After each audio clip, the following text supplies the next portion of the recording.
Welcome back to another episode of Adventures in Machine Learning. I'm one of your hosts, Michael Burke, and I do data engineering and machine learning at Databricks. And today I am joined by my wonderful co host, Ben Wilson. I do a lot of stuff with software and ML at Databricks. Cool.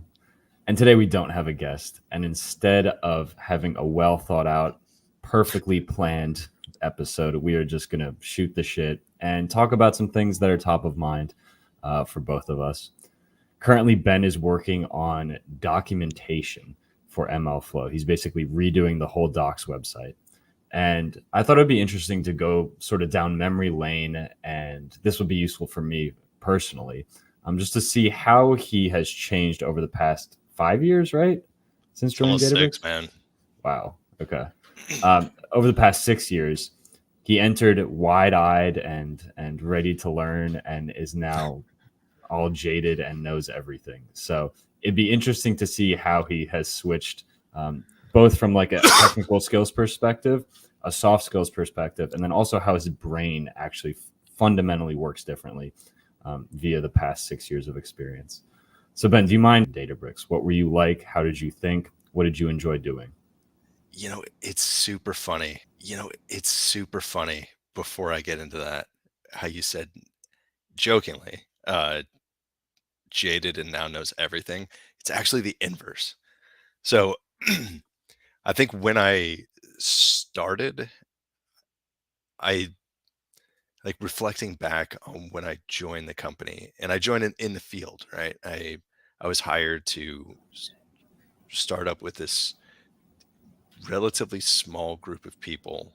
There's like 10 or 11 of us or something at the time that were doing post sales, like technical support for our customers. And what that meant was like, hey, we just landed an account and they want to move on to Apache Spark on Databricks. They want to learn how to do ETL, and a couple of them were, uh, wanting to learn how to port some of their machine learning workloads over onto Databricks. And I'd been a customer of Databricks and had been doing ML on Databricks. And this is prior to MLflow being a thing. This is prior to having quite as many libraries, and the platform wasn't quite as stable as it is now. And it was definitely a much smaller company. It was like 180 people or something when I joined, and but they had this great vision. But I thought that I knew a lot about what the platform could do. I thought I knew a lot about Apache Spark. I could write Spark in both, uh, well, not in both, but in four of the different, at the time, 5 modes that you could interface with it. I knew how to write Java, Scala, Python, and SQL. R, No R? Yeah, okay. nah, it's not really my jam. I've Hmm. learned it over the years a little bit, but nowhere near what I would call proficient at it. But when I joined, I never have this, and I never really have had the the thought in my mind that like, oh yeah, I know everything. I've always kind of been like, I'm kind of an idiot. Like I don't really know as much as what. It's not that I don't know as much as I think I know. I know that I don't know as much as other people think I know, if that makes sense. Well, okay, so you're saying people just have a lot of confidence in you? Or why is that the It's case? been like that for a large portion of my adult life. I don't know why. Maybe it's because I'm tall and I have a deep voice. Uh, Maybe it's because I have a beard. Who knows? But I've always found that people assume that I know more than I do, and that scares me. Um, Hmm. until now. Now it's different. Now people don't have that assumption because I'm another. uh, I'm among peers in what I do, and everybody's kind of just. Well, we'll get to that in a minute in the story, but because you work in this job now at Databricks, where if you're in consulting or in professional services, or these groups that do problem solving for use cases on the applied side of using the platform to solve real problems at a company. And you're helping people out. You're either helping them develop a solution within the platform, like helping them write code. Sometimes you're delivering code for them. Sometimes you're teaching them how to do stuff. It's very sort of isolationist. So you're there as the expert, air quotes, the expert, and you're seen by the customer and the rest of the team that you're working with at your own company that, hey, this is the person that knows what they're talking about. Like they're really skilled in this area and they can do all this magical stuff. And I was always kind of like, yeah, I know how to do some stuff because I've done it before, but I don't know all of this stuff. And you kind of get panicked sometimes, or I did at the time, where it's like they're asking how to do this thing in the product. I've never even touched that before. I've never had to learn it before. And when you're in a situation, or when I was in the situation where everybody's looking at you, sometimes legitimately actually looking at you across from a table that you're at a boardroom in a company, at a customer site, and everybody's like, "Do you must have the answer there, genius man." Yeah. I was never hesitant to be honest with people. I'd be like, "I have no idea, but I'm going to find out." By the time, like this time tomorrow, I'll come back with an answer and I'll have example code that I wrote to prove how this works to myself and I can share it with you. Or I'll tell you that it's not possible because I tried to do it and our product doesn't support that or something. Real quick, do you mind just saying how you say I don't know? Like, can you demonstrate saying I don't know? Like, Ben, how do you, I don't know, paint a zebra pink? I have no idea. Interesting. So it's very much like, it's not like, but I'll get back to you. It's just being very honest and open that you have no idea. I mean, I'll follow that up. Right. Sometimes you say that to some people who are like, hey, we're paying like however many Yeah. thousands of dollars a Has day anybody for ever this freaked person. out? Oh, of course. But Interesting. if you're just honest to them, be like, I'm a human being. I have flaws and limitations like everybody else. I'm not some robot, android that has all of this data in my head that knows how to answer every question. So sometimes when I would do an introduction with customers, I would actually preface, like when they're like, "Hey, everybody, introduce yourself." I would use that time to actually say, go over my allotted time and talk about how I'm going to be interacting with them. And I would be very open with everybody, like, hey, I'm here to help you and make you successful, teach you a bunch of things. We're going to work together in whatever capacity you want, but there's going to be times where you're going to ask me a question. I'm not going to know the answer. And I'm like, please don't freak out. I know who to ask, where to go to get the answer, and I'll get it for you. And so long as we're kind of approaching that engagement, that partnership in that way, people are usually pretty cool with you just saying like, "Hey, I don't know. I have no idea, but I'm gonna find out." Or Yeah. sometimes if it was a question like what you posed to me, that's probably not the exact response I'd have. I'd probably be like, "I have no idea, and I don't care." Uh, And I will not find out. I wouldn't even need to say that. Just Yeah. I really don't care. Um, but usually people are asking legitimate questions of like, how does this technology work, and how is it going to help me solve the problem? Sometimes the questions would be coming from a place where it was purely just how does this technology work, and I would respond to those slightly differently if I like if I did know the answer and I understood why they were asking it. It was very obvious why they were asking it. um, I would answer in such a way that it's teaching them to go and figure out how to like get answers to this themselves. It's an open source project that this is based off of. Our code is proprietary, but they can generally find out answers to the applied side of things by looking in the source code. And I do it with them. I'd be like, hey, you want to know how this works? Let's go look together. I'll bring up the website. Let's look through the docs of the actual source code implementation. if it was something really tricky and there was, they're asking a question about how some private implementation works, which means there's no public API for this, but they want to know how the internals work. We'd open up the source code on GitHub and drive to that location. We'd read it together and talk about it and be like, hey, I think this is doing this.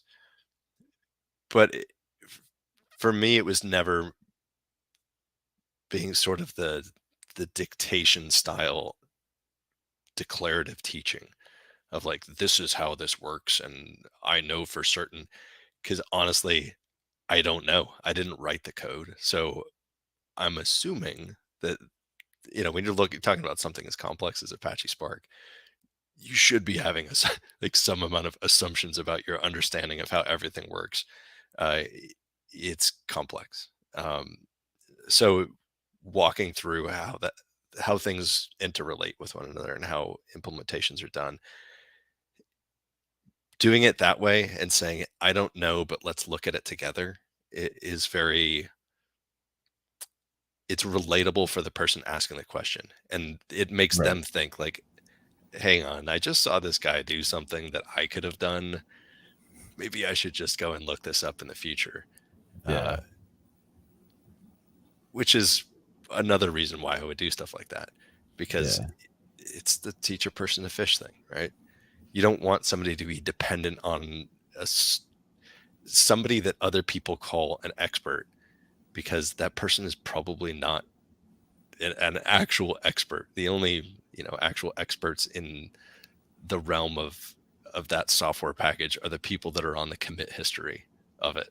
Yeah. And they're not They know it consultants. because they built it, right? Yeah. But I still had that. It was that external factor of people looking at what I was doing, and you experience the same thing right now, I'm sure. When you walk in that room, into that boardroom, and there's 15 data engineers and 5 data scientists and some managers and a VP, and the Databricks sales team is there as well. They're looking at you as like, hey, that's the answer guy. That's the guy that knows how to solve our problems. And I hated that feeling. And I always wanted to dispel that mythos that existed before I even walked in the room, because there's so many assumptions that people make about that, of like, hey, either that's our code monkey that's going to like just sit there and write code for us and solve our problem, which is not good for you or for them, or they're looking at you as like, that's the dude that knows how the entire product works and we can ask him anything and he's just going to know. And then when you Yeah. say like, I'm not sure, or worse, you make something up because you're panicked and you don't want to seem like an idiot because everybody's looking at you like a genius.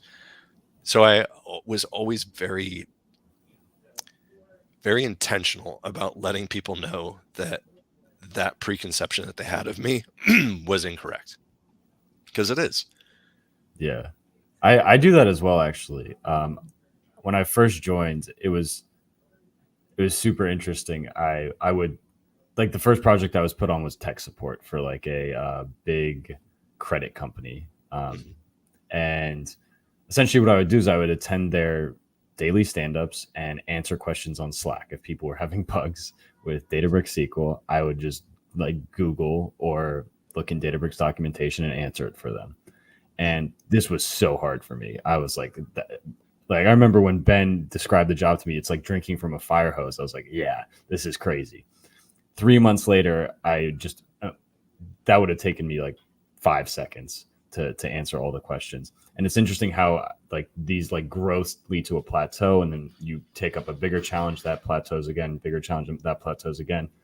And I think around at the 6 month mark, I realized that sort of bullshitting is really not valuable. If you come at it like not knowing something via a place of humility and confidence that you can learn something, and I developed that confidence via reps, it's a lot more compelling. And then you can actually get in the room and say, hey, I don't know, let's collaborate. And then people start throwing out ideas as well.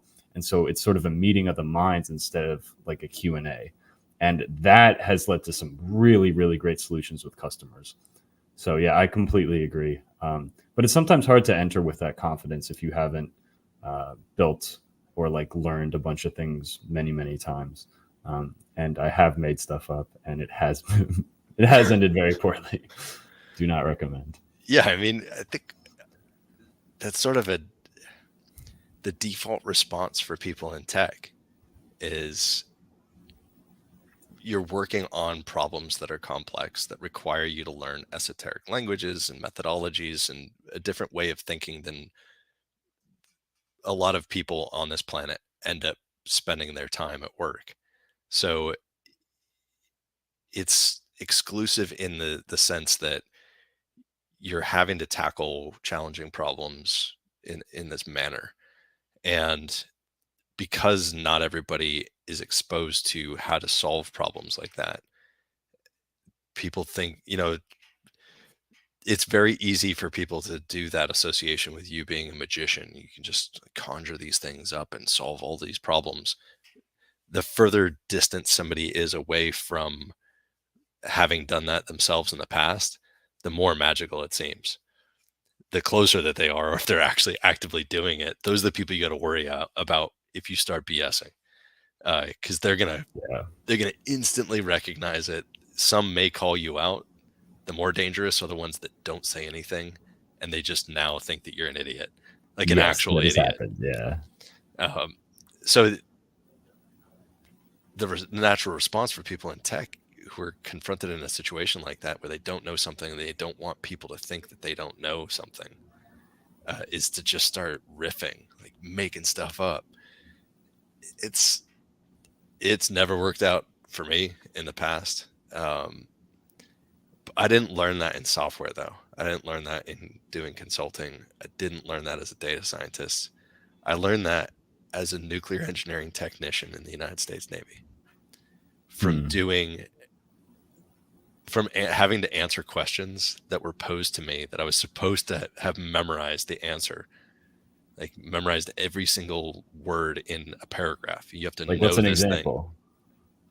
It's all classified, dude. I can't talk about that But, stuff. No, like if somebody walks in, you're standing watch in central control or maneuvering or something, which is like the engineering headquarters of a ship, and they're an inspector, and they ask something about the design of the reactor or what you're supposed to do in the event of this incident happening. Like, hey, we just lost, you know, number two, ship service turbine generator. What do you do?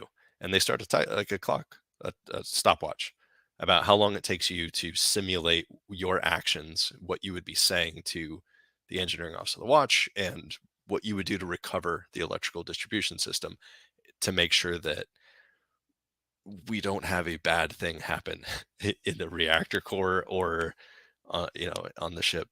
So you can't riff and make stuff up, and if you do, you get punished, not physically, but you can lose qualifications. You can be removed from watch rotation and put right. into like a very painful experience. So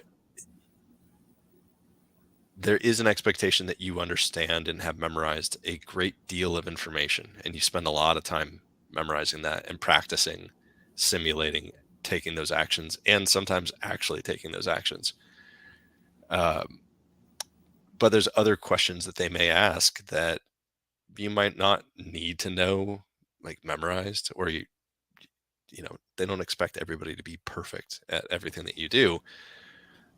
But if you make something up and lie, that's a character flaw. And they don't Oof. want people that do stuff like that operating Yeah. nuclear reactors.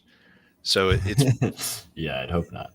that like brutal honesty about your own competency and what you know and what you don't know is drilled into all of us so forcefully that it just kind of stuck with me. And I find that people respect that quite a bit. It's not that I'm doing it out of like to gain respect from people. It's to gain respect from myself, to be aware of what I can and can't do. And then if it's something that I want to be able to do that I can't do, to sort of formulate a plan of how to go about getting good at that. Yeah. And just another like angle slash perspective, especially for young people. I remember when I was in college, I would try really, really hard to look the part because it's super hard to get a job. Like you gotta you gotta get good grades, you gotta get the internship, you gotta know people. And so all of this sort of was about looking the part so that you could succeed. And I remember that mindset really did not serve me well in so many ways. Like actually being good is the solution, not looking good. And smart people will often find out pretty quickly if you know what you're talking about. So sometimes biting off more than you can chew, it's fun, it's a challenge, but it can come back to bite you if you don't really like back it up with knowledge and skill. And this is something that I've learned in the past several years. And now, if I don't know something, I do not go out on a limb. There's no advantage of me maybe looking like I know the answer. They don't like the people don't really care. Like it doesn't. It's not that deep. If you say I will give you the answer in 24 hours versus right now, typically that's okay. And if you're in a room where you're supposed to look smart and you don't know a question, prepare better next time. Like it's not. Don't make stuff up. It really does not help. And sometimes you can build street cred and really gain respect from seasoned people if you're humble enough to admit Yes. in front of a lot of people that you have no idea what they just asked you. Because the senior people, they've definitely been there, and they're probably senior because they have behaved that way themselves. And they're Yes. usually like, oh, I got respect for this person. Yeah. Yeah. Okay, cool. So Ben, you entered, you were maybe well you already had this sort of training where you would be very objective and be very humble, and when you don't know something you would admit it and go find it out in an efficient manner. So that's an awesome skill to enter with at Databricks.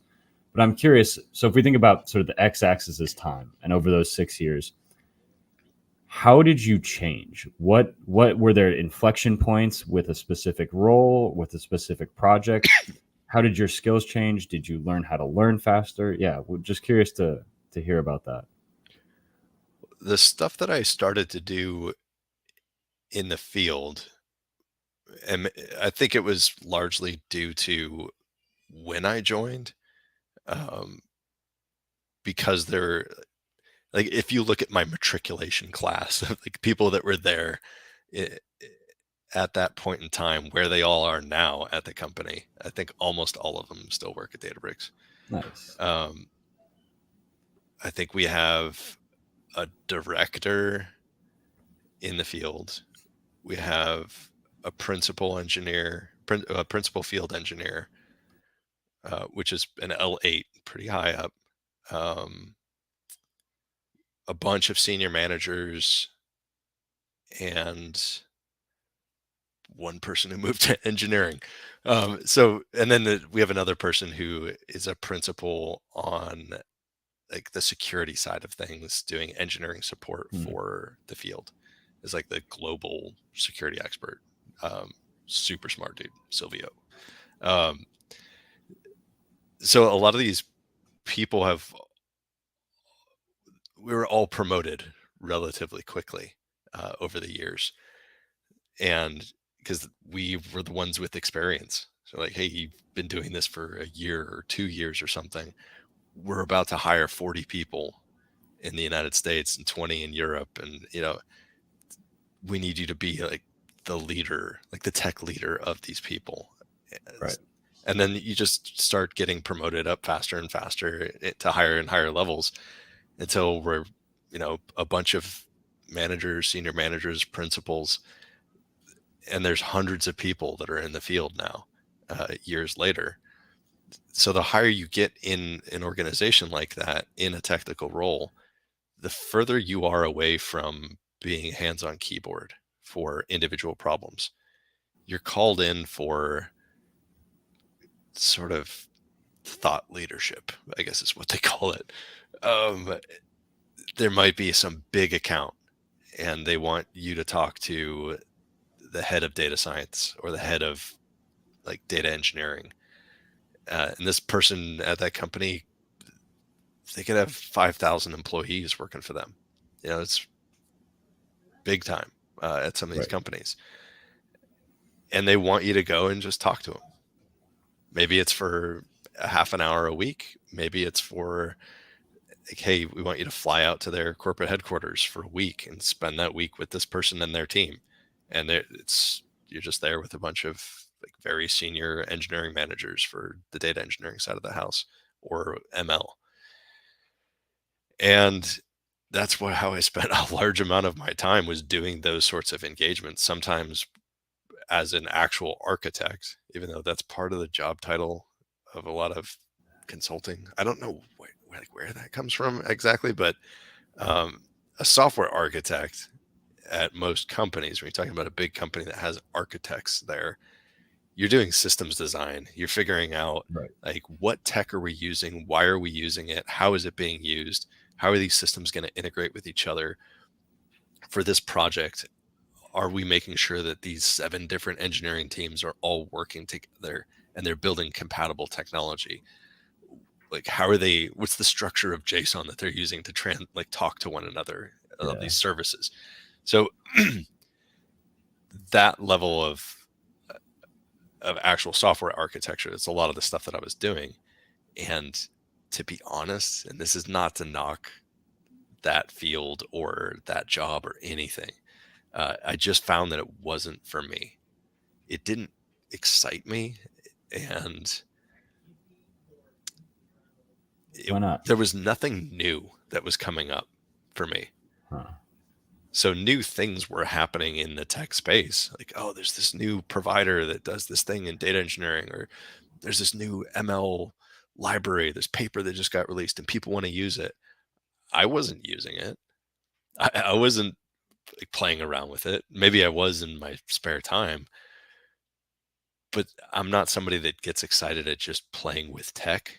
It's I know some people love that stuff, but I'm not gonna be one of those people that's like, oh, the new version of PyTorch download like released. I'm gonna download it right now, and I'm gonna start building a model, and I'm gonna find this data set online. I'm gonna see if I can get it. I don't care. I've done that so many times in my career.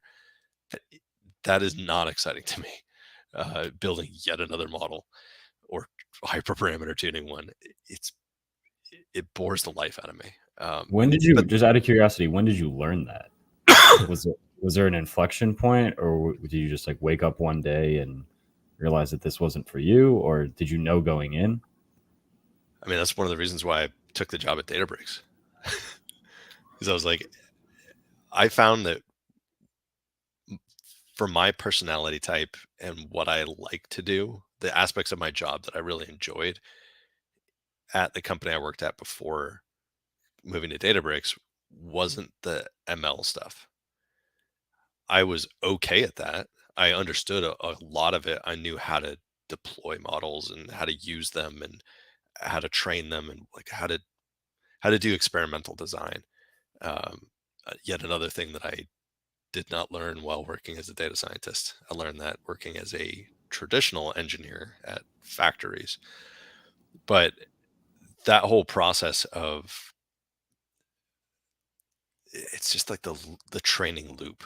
I found that boring um, and tedious. And I liked the aspect of coming up with the solution to a problem from like a product perspective. Like, hey, we have this business problem. We need to solve it, but we need a tech nerd to help us. Not we need a tech nerd or an air quote genius to come in and solve this. Because I was never that person. I never am going to be that person. I don't. I've never met any of those people, by the way. I don't know if they exist. But I was always like, hey, I'd like to be part of that team that helps to solve this. I'm here to figure out and work with you with your ideas to see if they're technically feasible. And I'll build a bunch of prototypes really quick and see if this is even something worth investing time in. And then I'll go and figure that out. It was that going that now I'm going to go and figure it out and actually build it. That was the part that bored me on the ML Right. side. What I found that I really liked was the software side of things. Whereas like after I have this model, interfacing with production systems and figuring out how to build something that is testable and can be deployed and is safe and is monitored. And I found that a much sort of bigger ecosystem to explore and understand, that I felt very overwhelmed. And I always like that. I love that feeling of, Yeah. wow, there's a lot of stuff here that I don't know. This is exciting. I feel so stupid. This is great. So I kind of started to lose that feeling when I got more senior in the field at Databricks. But that's on me. It's not the job that sucks. That job sucked for me, um, because I was no longer feeling that. It was more conversations with people and talking about how they can leverage technology. So I was giving them the stuff that I had learned from doing for years and years and years, which is how to solve a business problem with tech. And it was more strategy type discussions, or Got it. talking to the first line leaders of groups about how to get their people up to speed on this technology so that they're super effective in solving these business problems. And it was just, my calendar was filled with video conferencing calls. I was Right. traveling to different cities in the eastern half of North America to just talk with executives and senior people in data engineering and ML. Some of those talks were super awesome. I had a great time talking to people, some really smart people, really fun, some jokers, my type of people. But I wasn't passionate about it. I thought okay at doing that. People were requesting me to go to do different things constantly, and there was a backlog of people wanting my time to go and do these things. But I just started thinking, I was like, I'm not excited about logging into my computer every day. It felt like a job to me. That's Like, no good. Yeah. yeah, so I had some very pointed talks with my fantastic manager at the time, um, who's actually like an area vice president, um, Yeah, he's Alex awesome. Narkai. Yeah, great I guy. was like, hey man, I'd like to go and try and work in engineering, see if they want me to, like, if they'd be willing to take some of my time to work on whatever. I don't care what. I'm really excited about that. And he was like, yeah, go do it. I'm not going to stop you. And he was like a huge proponent of me going to do that, and had my back, and was a huge supporter.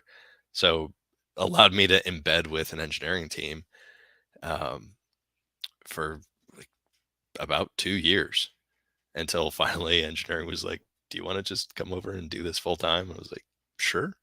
Yeah, let's do it. Nice. But that was the real inflection point for me in not the internal view of myself that hasn't changed. That hasn't changed in decades. Uh, it was more the external perception of me changed, because now, uh, moving into that peer group in engineering, everybody is incredibly gifted and competent. I mean, fantastic engineers, just fantastic humans. I absolutely adore the people that I work with. They're amazing. But everybody has this sort of same sense of, nobody's looking at anybody else like, oh, you're the smart person in the room, or you're the person who's going to come and solve all our problems. There's no individualism in the group. There are people that are specialists in different parts that are really good at these things, but nobody's like, oh, that's that person that does that thing. They're the genius that does that. It's more of, hey, you're really good at that. Do you want to continue being the person who's known for this before we ask you to do more stuff on this?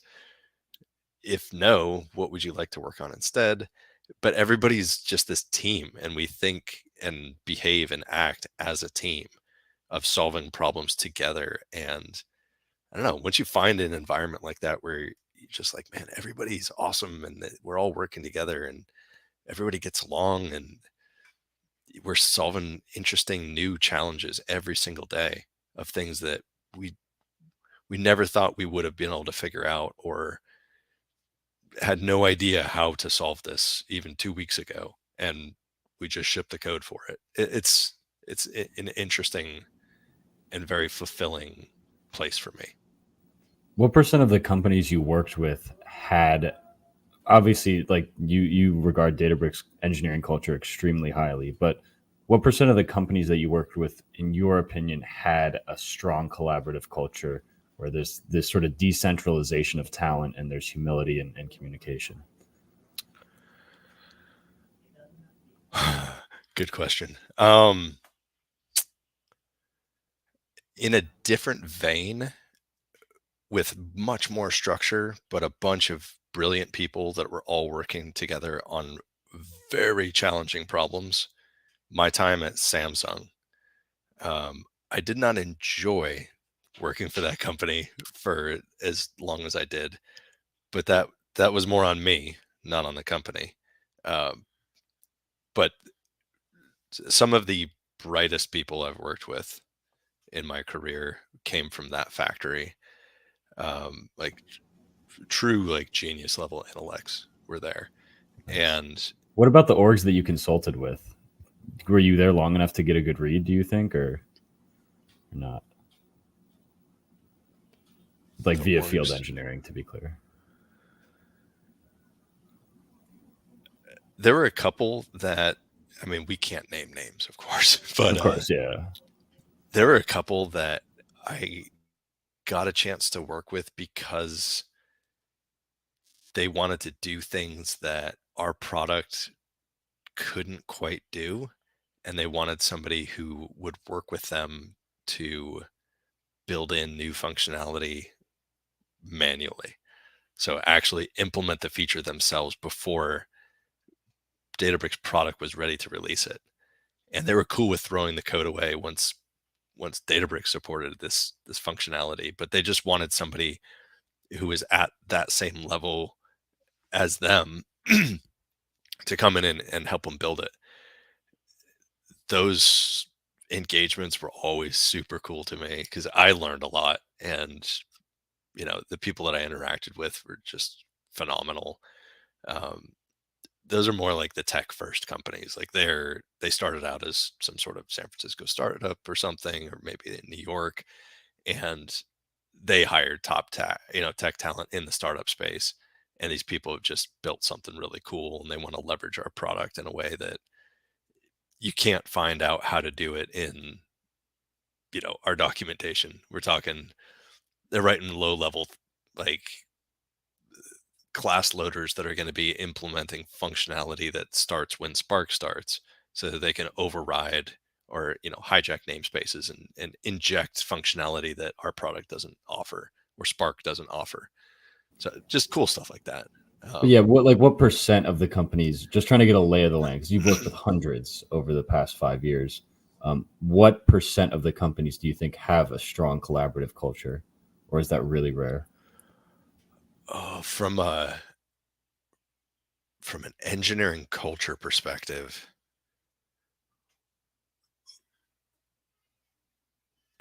there's only been two that I've seen aside from Databricks that have that sort of camaraderie and the way of how people behave for what they're passionate about and what their task is on a day-to-day basis. I've only seen three tech companies in my entire career that are like that. It's pretty rare. Um, and that's all about, super selective hiring, actually. The way that you build a culture like that is having, strong company vision, strong managers, first line leaders that embody that culture and foster it and make sure that the team is focused on having an engineering management organization that has faith in them to allow them to do what they know is right. And Got it.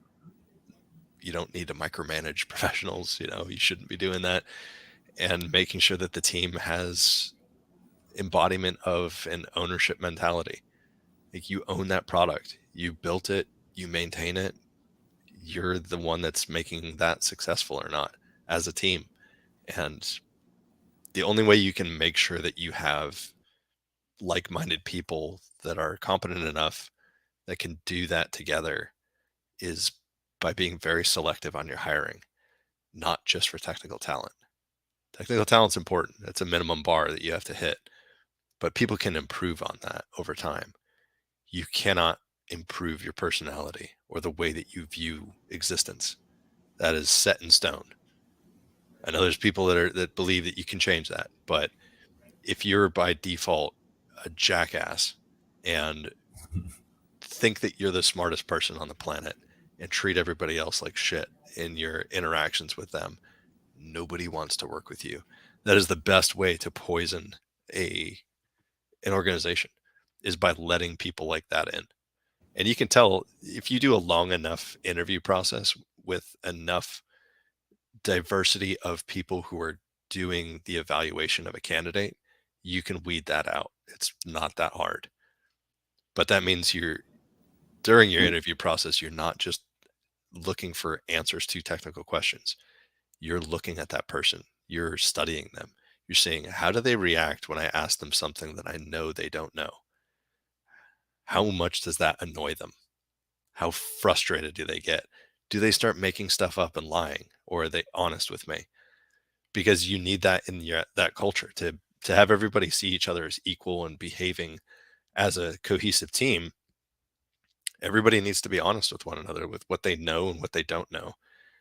But then you also need that built-in desire for somebody to admit that they don't know and then want to go and figure it out, and then having faith in themselves and those around them to know that I'm gonna figure this out.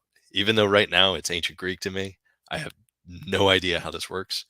I know that from my past experience that I'm gonna figure this out. Right. Or I'm Yes. gonna find out in a short period of time that, hey, this is actually not possible. Like, this is a limitation of the laws of physics. We can't do this. And be able to write up a report that explains why and everything that I tested that validates this hypothesis. Right. Yeah, reps are huge. If you consistently demonstrate to yourself that you can learn something really quickly, like if you peer over the edge of a cliff and say, "All right, I'm about to jump," but you do that a million times and you're fine after the every single jump, essentially, um, it really builds that confidence, and then you can go into an interview for a job that you really want and just say, "I don't know, but I can figure it out in 30 minutes." And Mhm. typically, interviewers notice that level of confidence. Question though, so you said jackasses are not ideal. Are there's the stereotype of A players hate working with B players. Have you experienced that? And how do you define A and B players? Anybody that defines anybody as an A player or a B player is a jackass. Cool. Sweet. 100%. Um, that is that sort of divisive mentality and elitism in any intellectual pursuit or professional capacity is one of the most toxic behaviors that you can have. There are people who, when you talk about skill in a technical skill, like, how good can you code? Um, that that's built by experience, about practicing and like, you have to have a knowledge foundation. You have to understand the concepts of what it is that you're doing, how to solve a problem in software.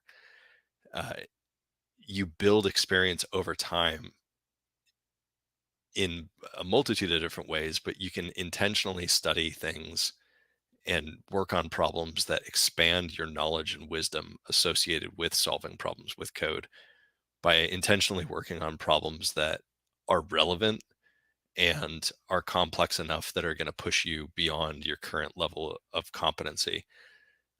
That's something that you can do.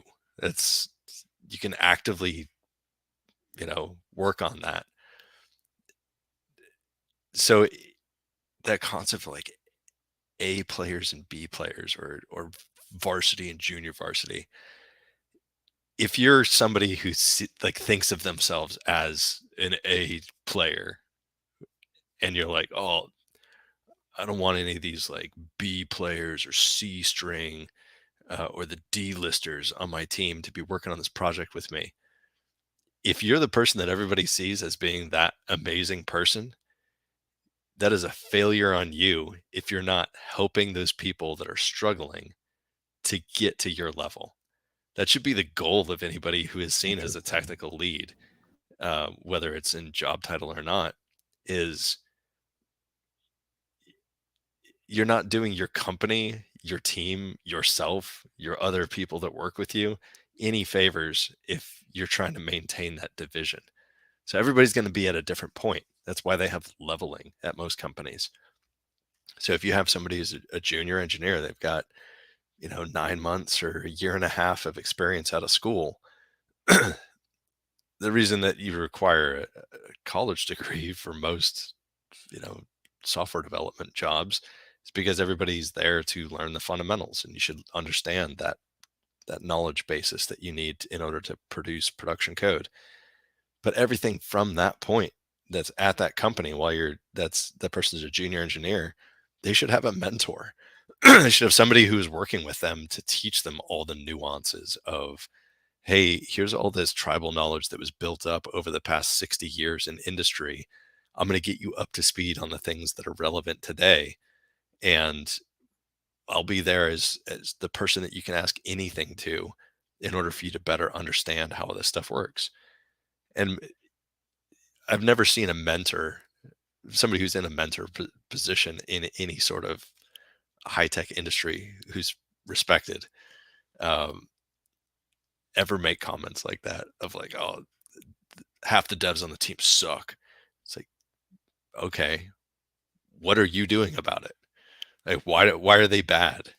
Are they, is it, and every time that I've pressed people that have had that mentality, and by the way, I've known many people who think that way, that with that statement that you said, they're far more common than the rest of the people out there.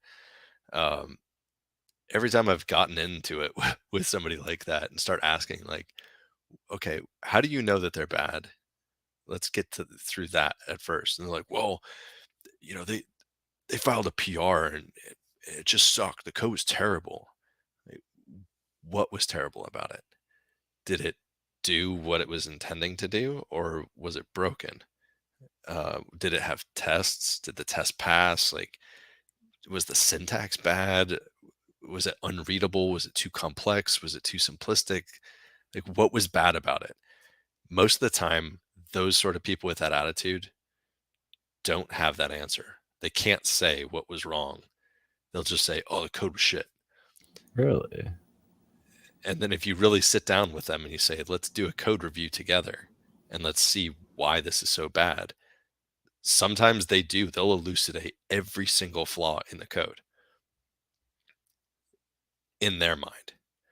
Sometimes that's stuff like, I don't like their naming conventions, or I don't like how they didn't specify a return type on this and they returned an any. It could be just nitpicky stuff that they don't like because that's the way that they code, and they hate it when people don't code the exact same way that they do. Spoiler alert, the computer doesn't give a shit. It'll run whatever you send at it. Um, so you can have people that are like that are elitist about like, my way is the best way and everybody else is inferior. Uh, I hate those people. Like, I don't say that a lot about hating human beings, but people with that mentality, I actually hate them. Like, truly and fundamentally hate people like that. Um, like, get over yourself. Uh, that's not a team mentality. That is not how humans work together to solve anything. Um, you want to be like that? Like, go start your own one person company somewhere. See how well that works out for you.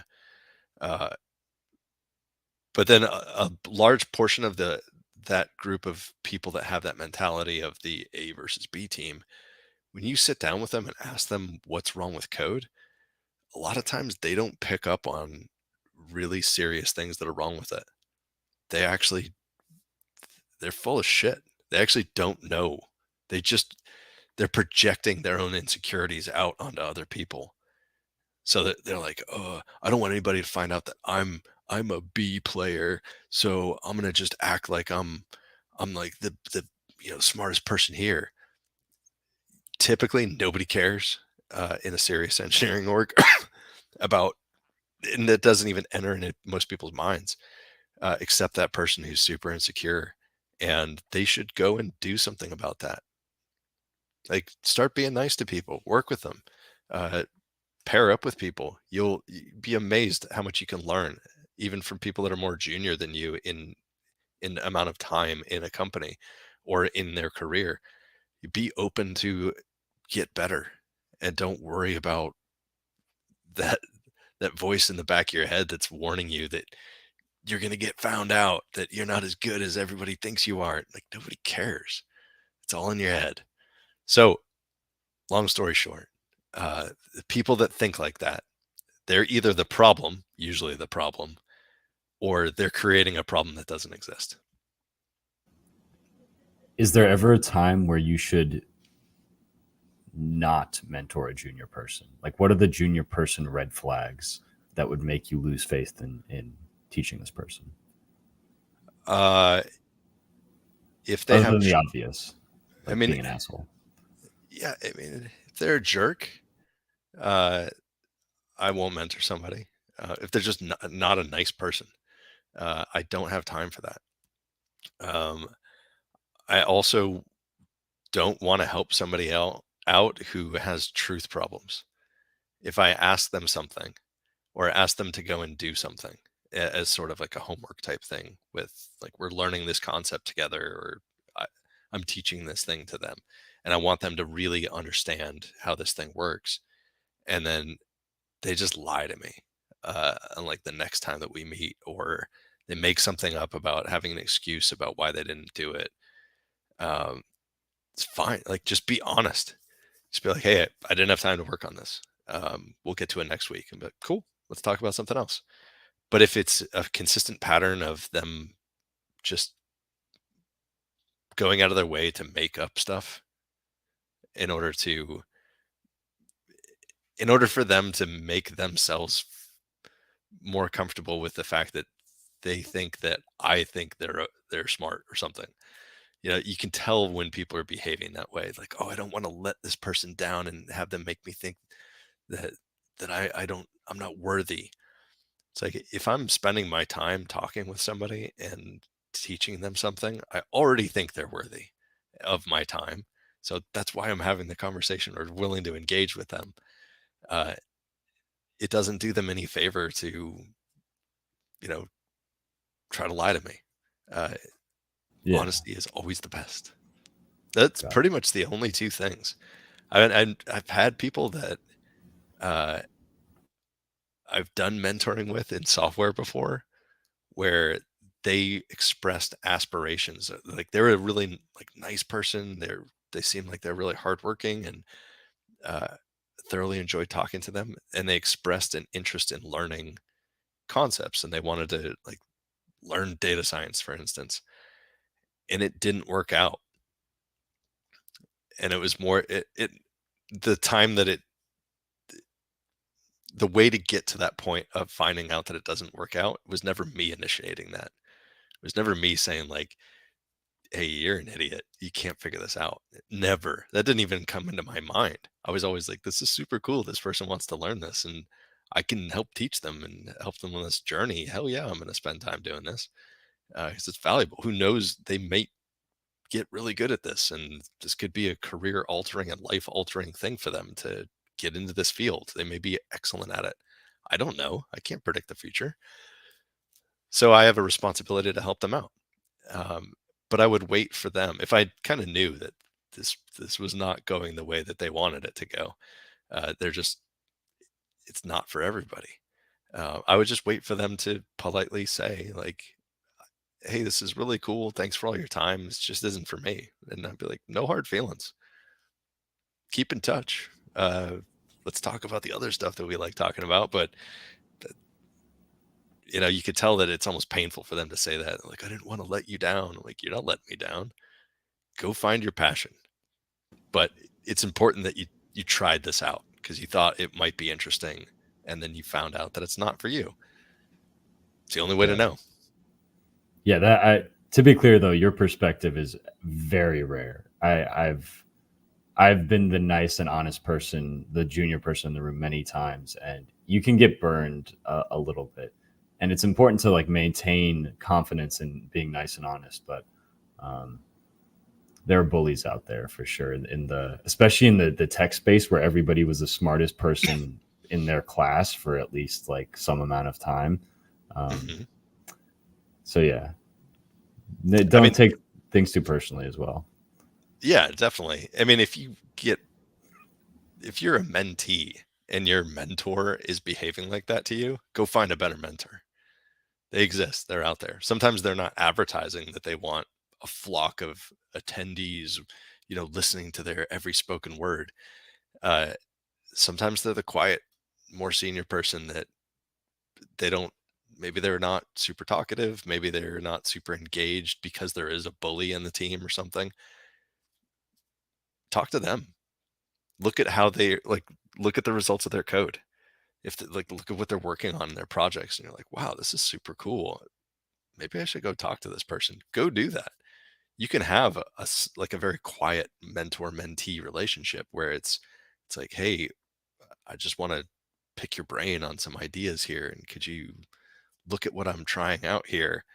Sometimes you're going to get just pure solid gold from people like that.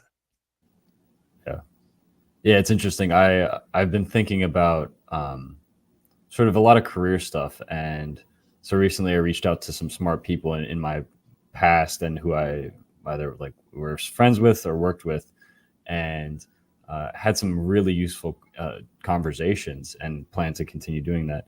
And yeah, if you just go in genuinely looking to learn and hear, it's like I don't, I really don't have words for how impactful that can be. So I definitely recommend reaching out to people, and also it's a no if you don't try. So there's no downside really. Like maybe they say no, maybe you're like, oh, that didn't feel great, but it was already a no if you didn't try. So thinking about the results is a good way to get through that pain. Yeah, and sometimes the rejection for somebody turning you down for, mentoring is really like that person's just super busy. Yeah. You know, I Yeah. 3 years ago I used to do, we talk, every other week for an hour.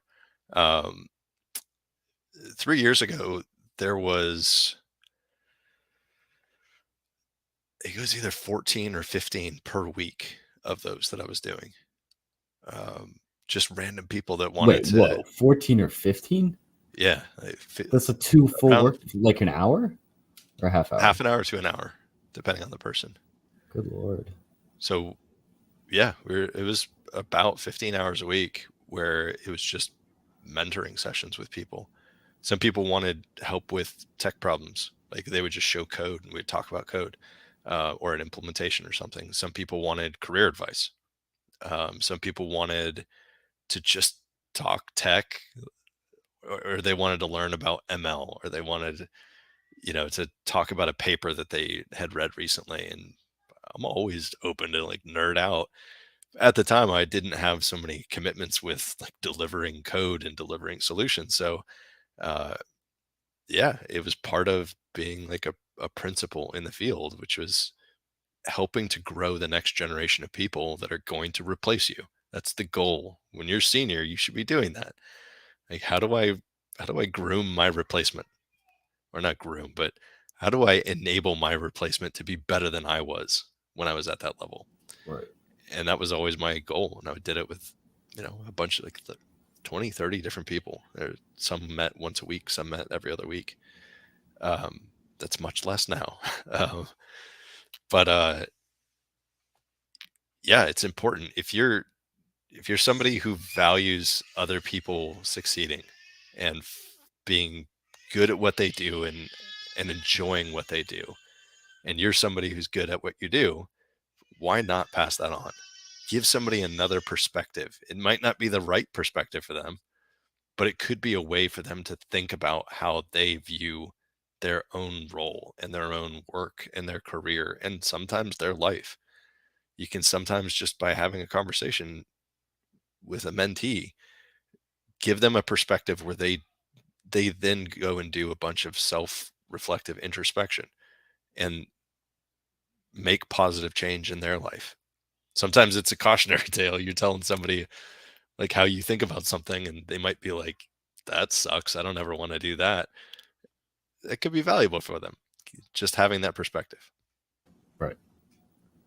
Okay, I will conclude with one more question slash activity. Let's take turns at naming the 3 most valuable things that we've learned at Databricks thus far. And to put a little context into that, Ben and I entered into at very different places. I was like a year or two out of college, pretty like reasonable inferential modeling skill set, but had a lot to learn, very wide eyed. Still am, I guess. And then Ben had 10 years of nuclear engineering experience and a bunch of others. So this should be like I'm expecting them to be different answers, but I'm curious. So what's your first one? So out of order, so no particular order.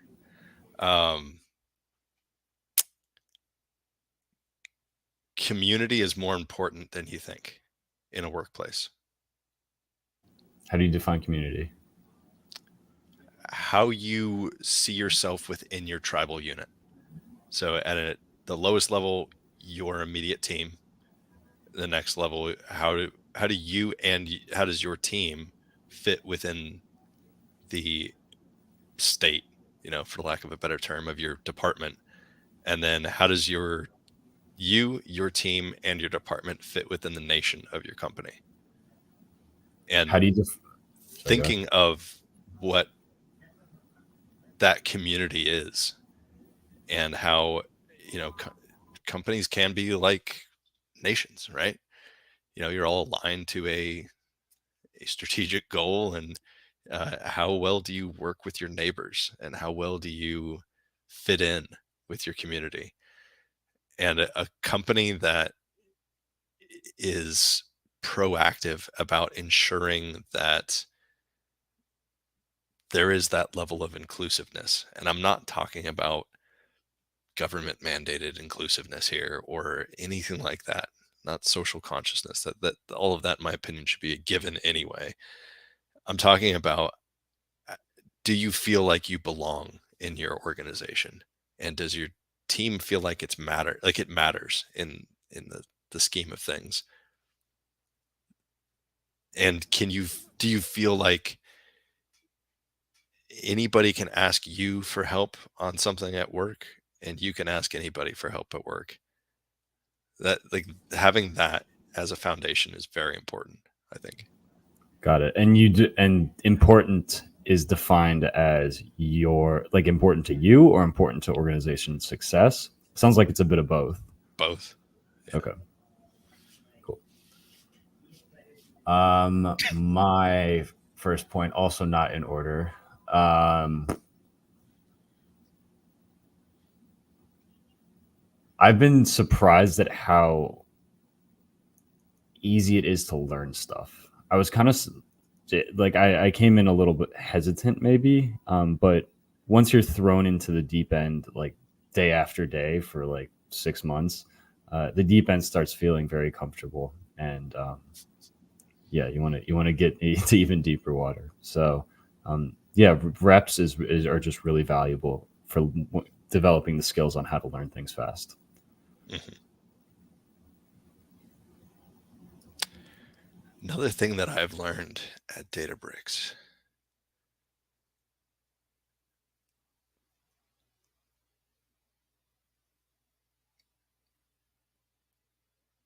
I mean, there's so many things. It's really hard to come up with like a really great top 3 that doesn't have to do with business BS.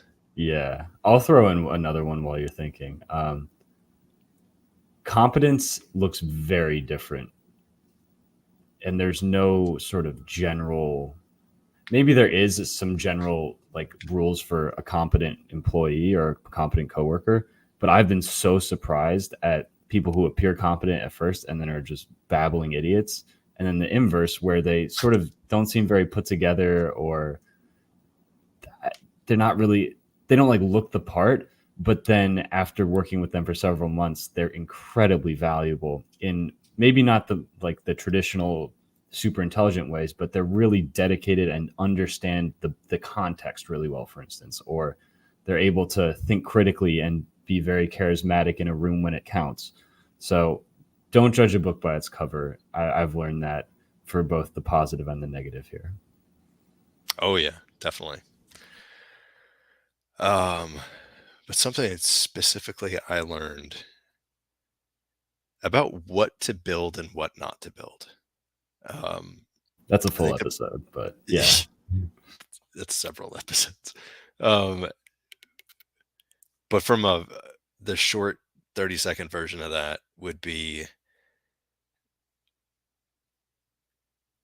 like intentionally designing and building something in a way that makes it easy to throw away if it sucks, and that you're open to reworking it, redoing it, or throwing it away. So basically, making sure that you're building things like in such a way that change is easy, and that's not just from a technical perspective. It's also from an ownership slash emotional perspective.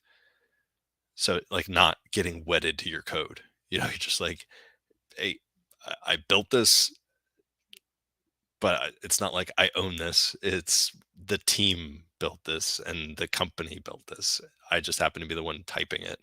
And I don't care if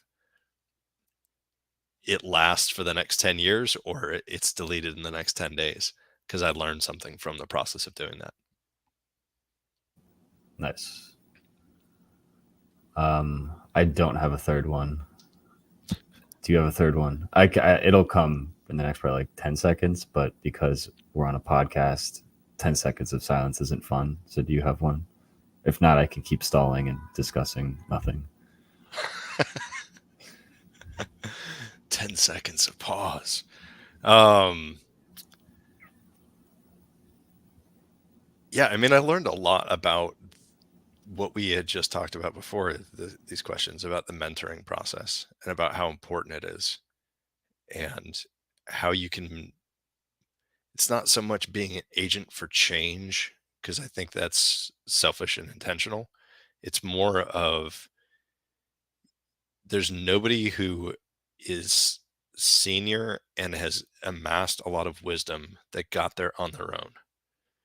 And you can do more good for other people, your company, and us in general as a species when we think about a much larger scale than most people think about. You never know what can happen if somebody just finds something that they're really good at. You never know where they're going to go later on. So you could ignite a spark in somebody and make them really passionate about really being really good at what you do, whether it's like machine learning, data science, analytics, software engineering, doesn't matter. Anything non-technical as well. The more that you help that person grow, the more prepared they are for future challenges. And you never know what that person's going to do 30 years from now. You could have been the catalyst that gave them enough faith in themselves to tackle more challenging things. You listen to any success story from the end of somebody's life who did something profound on this planet for our species, and and listen to like what started it for them. And a lot of times it was somebody that like took them under their wing, who was like a mentor for them, whether it was in sports or it was in college or it was in the early years of their career. Maybe it was in the mid years of their career and they just happened to work with these amazing people at this one point. And then they go and invent some technology that revolutionizes us as a species. Or they go and do something that has never been done before that leaves us all in awe and speechless as a species. You never know what can happen. So why not give that back just in case that happens? Yeah, that's a very optimistic. But how do you protect your time? I mean, it comes down to what's most important to you. Fair, yeah. So are you like, if you're working in a job where your company is requiring that you spend exactly 64 hours a week doing your core job responsibilities, um, newsflash to American companies out there, that person should quit that job. You can get a better job, trust me, because that sucks. Now, if you're working, you know, the general amount that, like, for now, software engineering, uh, if I were to tally up and compress the actual amount of time that I'm spent writing code in a week or doing design or things that are only related to the core job responsibilities of a senior software engineer, um, it's probably somewhere between 30 to 40 hours a week would be like time on keyboard writing code or running tests or fixing something or debugging something. The rest of that time is meetings, like planning, stand up, uh, just doing things that aren't allocated in sprint time, basically. So what do I do with that other time? You know, do I take a break and read news? Do I chit chat with coworkers over, certain things? Do I spend some time mentoring people? What's the most important use of some spare extra time that you have? I think mentoring is pretty valuable. Yeah, that makes sense. Okay. My third and final point is not going to be well articulated, but I think it's something that when I fully grasp it, and I'm not sure that I ever will, it might be a lifelong process. I think it'll be pretty game changing for how I approach work in general and maybe even life. So we work in professions where getting to the right answer is typically an arduous and difficult process, and it takes a lot of time. But the actual right answer and implementing the right answer isn't always super time intensive. So the things that take time when, let's say, building a piece of software, it's not the keystrokes for typing up the software. It's testing everything around it, thinking about the design, scoping the problem, discussing with people about how to design these systems. And reframing work as getting to the right answer, almost like if you could take a algorithmic approach of stochastic gradient descent or like working through search algorithms that are iterative, um, or just come at it from a creative perspective and say, aha, there's the idea, or there's many different sort of analogies of how to get the right answer. And so reframing work as getting to the right answer has been really interesting because I've changed up a lot of what I do. I grind through problems a lot less, and I take more breaks, like short breaks. Let my brain relax and come at the problem sort of in a fresh and creative way. I also ask a lot more questions. I also build a lot smaller prototypes instead of saying, "This is the solution. I'm going to build it start to finish." Um, so that has been really game changing in terms of a paradigm shift of how I approach problems.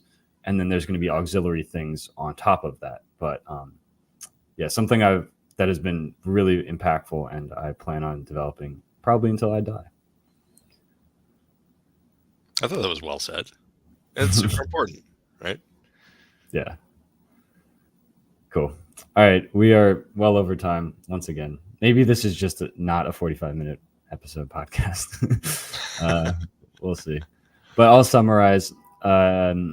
So one thing that was really interesting is when you're looking to build credibility, doing this via humility and collaboration will attract the right people. And it's often the best way to solve a problem, at least in my experience. If there's a perceived division of A and B players, it's probably the fault of the A players, and they should teach and mentor so that the B players feel more capable and can act as a peer. Even if it's not in every aspect, enabling B players to feel like A players, and then also just sort of removing this concept is really valuable. Don't hire jackasses. And then if you're junior, be nice and honest, but also be careful of people taking advantage of you. So I think that's about it. Any other closing thoughts, Ben? I mean, to tack onto that last statement, if you're senior, you better be honest. You said Fair. if you're junior, be honest, but senior people should be honest. And that is actually an important part of mentoring, is being very honest with your mentee.